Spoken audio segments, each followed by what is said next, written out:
Jusqu'ici, il y avait la page Facebook suivie par plus de 100 000 personnes.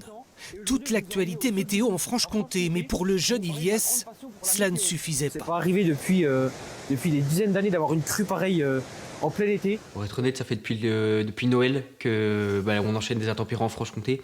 On a eu 1 ou 2, 3 semaines de beau, mais sinon c'était soit orage, soit tornade, soit tempête, soit inondation. D'où l'idée d'un site internet monté avec 2 amis. Moi-même, je me rendais compte que quand il faisait grand soleil le matin et tempête l'après-midi, c'était compliqué de choisir un icône de temps pour un département.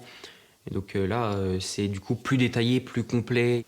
Le site va demander encore plus de travail. Qu'importe pour Ilyes, qui a commencé à 14 ans en autodidacte. C'est tout plein de cartes issues des supercalculateurs de Météo France, Météo Suisse, de plusieurs pays. Donc moi, je les consulte tous, en grande partie chaque soir. Et je croise ces données pour en ressortir un bulletin météo. Donc finalement, je transforme une information non compréhensible par le public en un bulletin météo accessible à tous. On est vraiment étonnés de tout ce qu'il sait, quoi. On se dit, c'est pas possible, il est allé dans une école, mais non, il apprend sur le tas, quoi. Donc vraiment, on est fiers. Quand il le faut, Ilyes se déplace au plus près des événements météo, comme les orages. Des photos visibles sur son site.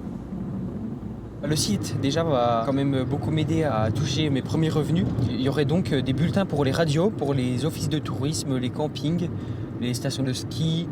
Donc c'est tous ces métiers un petit peu météo-sensibles, notamment les agriculteurs aussi, à qui je fournirai des bulletins météo chaque jour. Bientôt, Ilyes lancera sa micro-entreprise.